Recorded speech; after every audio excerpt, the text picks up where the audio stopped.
Ya, video ke-6 ya, Selasa tanggal 22. Jadi Katolik itu setelah diprotes demikian, maka ini kita pakai aja dulu ini masanya, masa perpisahan ya. Setelah itu mereka agak susah berkomunikasi karena di dalam wadah Protestan itu mereka tidak mempunyai pucuk pimpinan seperti sistem Katolik, karena itu juga salah satunya yang diprotes gitu tentang hierarkis tersebut. Maka mereka akhirnya ya mengkristal kecil-kecil ya, kecil-kecil ya, yang menyebar juga gitu, menyebarnya juga di wilayah-wilayah ex Katolik tentunya. Maka komunikasi itu akhirnya benar-benar putus total, tidak bisa bersilaturahmi dan lain sebagainya gitu, karena akhirnya dia mempunyai pimpinannya sendiri masing-masing gitu. Jadi tidak dengan sistem hierarkis, dengan ini ada yang bilang bahasa Latinnya papas, pope bahasa Inggrisnya. Saya juga heran ke bahasa Indonesianya jadi paus begitu ya. Maka sistem hierarkis itu tidak digunakan oleh pihak Protestan. Maka begini ya, melihat Protestan di dalam kisah yang saya sampaikan di sini, mungkin kebanyakan orang akan protes tentang apa yang saya katakan, apa yang saya sharingkan di sini, sebab saya yakin lah tidak banyak orang tahu namanya Protestan kuno, Protestan tua, Protestan jadul. Itu tidak ditemukan di sini ya. Di Eropa sampai hari ini masih ada yang mempertahankannya, tetapi di dalam ritualnya ya, tetapi juga sudah tidak banyak lagi, karena sangat sebetulnya saya katakanlah begini ya, yang dipangkas dari Katolik, ibadah Katolik Roma itu, saya katakanlah ya, saya berani katakan 50% cuman. 50% yang dipangkas. Seperti Protestan kuno itu tanda salib masih ada. Ya, air suci masih ada. Ya. Sebetulnya yang agak 50% sebetulnya nanti yang Inggris itu tadi, Anglikan ya. Yang Inggris ya. Ya nanti kita bahas itu, karena dia bukan Protestan, bukan Katolik. Itu nanti ada sejarahnya sendiri. Tapi Protestan kuno, oh ya begini aja, Protestan kuno hampir mirip dengan Anglikan gitu ya. Cuman ikon semua udah habis itu. Bahkan kalau dengar banyak artikel-artikel kisah pada masa itu kan dibanting-banting, dibuang-buangin, tapi gedungnya diambil itu kan. Ya gitu deh ya. Ya enggak. Ya dong, kalau marah bakar dong.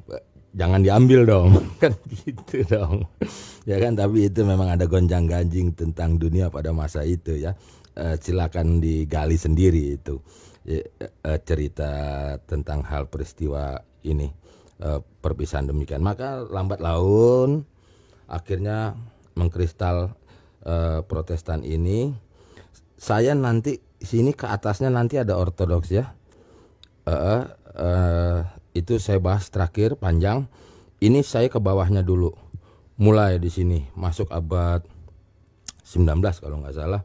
Itu berkaitan dengan orang-orang negro di Amerika ya, seperti karismatik dan lain sebagainya, mengekspresikan tentang pembebasan perbudakan dan lain sebagainya. Maka itu ada yang pakai band segala tuh, Pentakosta, dan juga berkembang di Eropa sama. Seperti seiring begitu, mereka awalnya sebetulnya sampai sekarang juga, tapi hanya di sini yang malu-malu mengatakan mereka Pentakosta, karena nanti ada kaitannya dengan pemerintah, karena pemerintah kan sangat ketat atas izin itu. Kalau di Indonesia dikatakan itu seperti untuk mendirikan ya lembaga juga seperti itu, sinode itu agak ketat, tidak mudah syarat-syaratnya dan lain-lain. Maka mereka sebetulnya bukan Protestan gitu.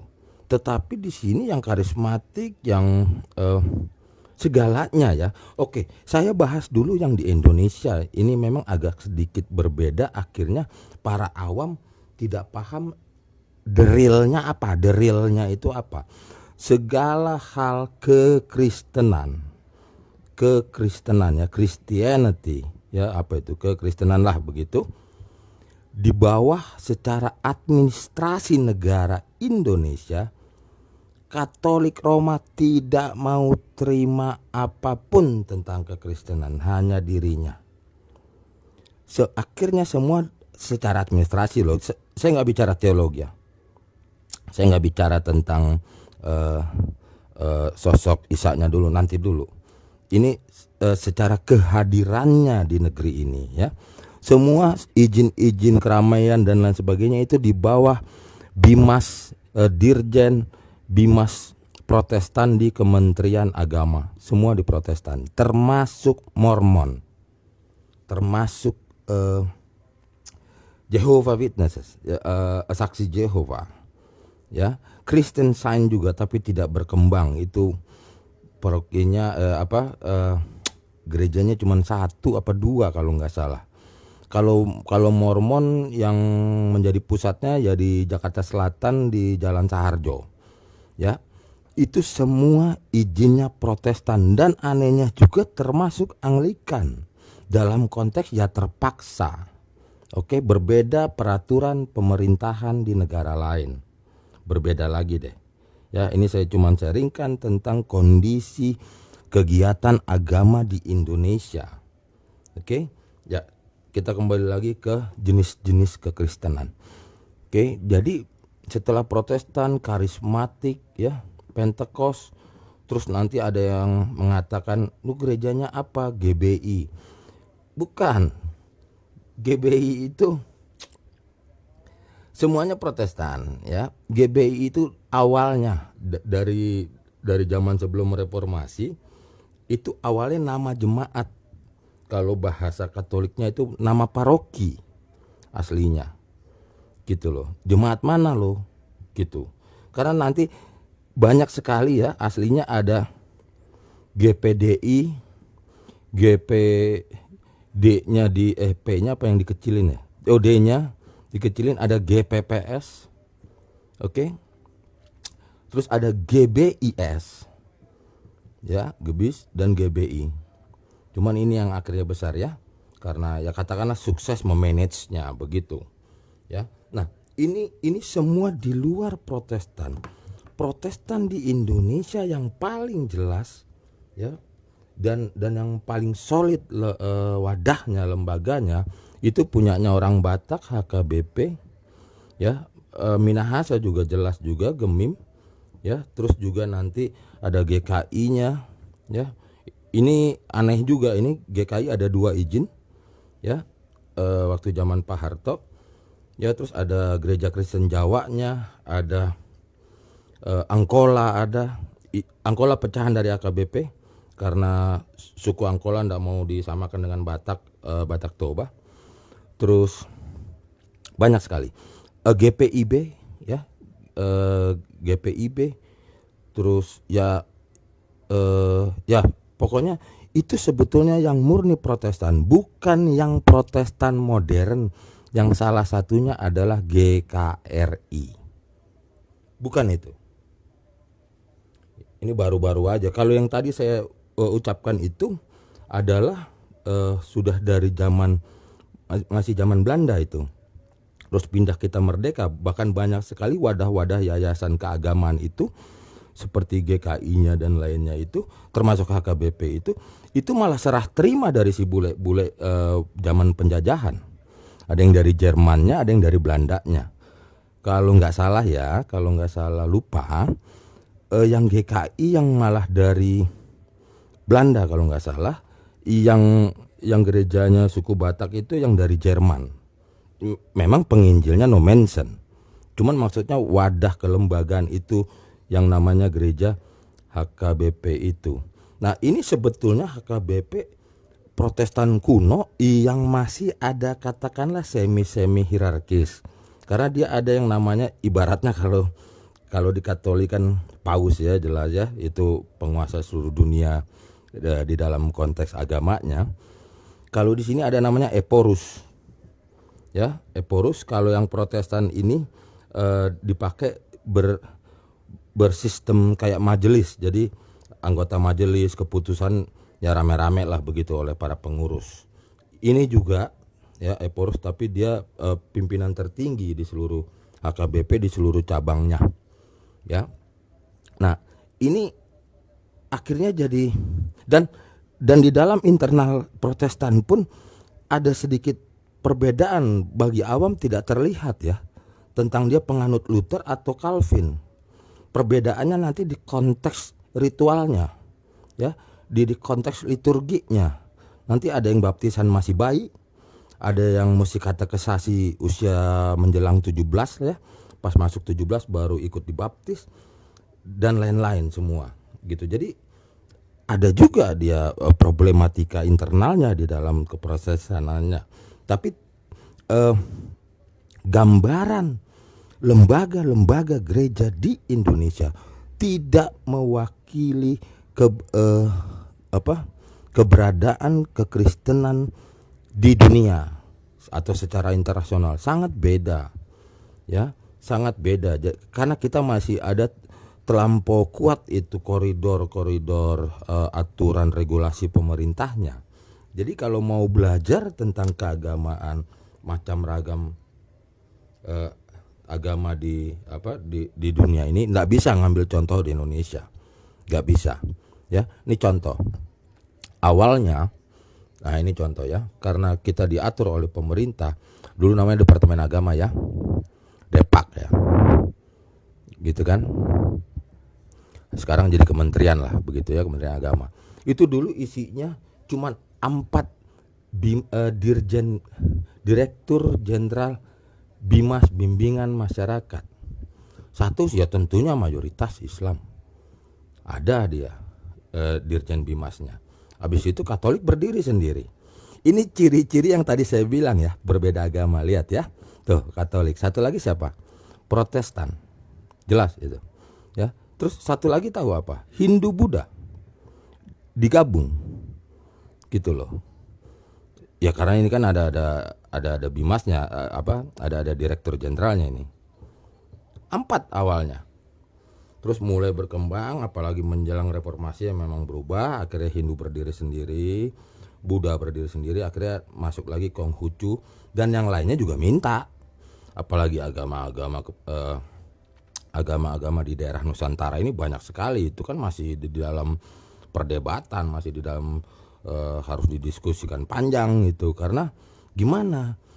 Harusnya mereka dapat berdiri di negerinya sendiri, di tanahnya sendiri. Para etnis Nusantara itu yang memiliki agamanya masing-masing, tetapi karena dikunci di sini, gimana? Gitu loh. Ini zaman dulu berat sekali, tantangan hidupnya mereka, kasihan sekali. Konghucu, surat nikah, surat mati, KTP, KK, sekolah terpaksa harus diatasnamakan Buddha, gitu loh. Mereka berbeda, tapi ya terpaksa keadaannya begitu, ya. Demikian pula di sini ada sudah mulai ya terbukti dari diskusi saya sebelum video-video ini ya, perbedaan bahwa mereka adalah berbeda agama ya. Coba lihat, agama Kristen Katolik dah, ya kan, agama Kristen Protestan. Nah, ini tanpa disadari kita sudah bisa buktikan di mananya sama. Bimasnya beda. Mau situ terima misa ke sana ke sini, Ekaristi gonta-gantian Ekaristi kan enggak. Terus mau bilang sama, jangan maksa. Sekali-sekali jangan, pokoknya kalau ketemu di video ini dijamin nggak jadi goblok, udah gitu aja.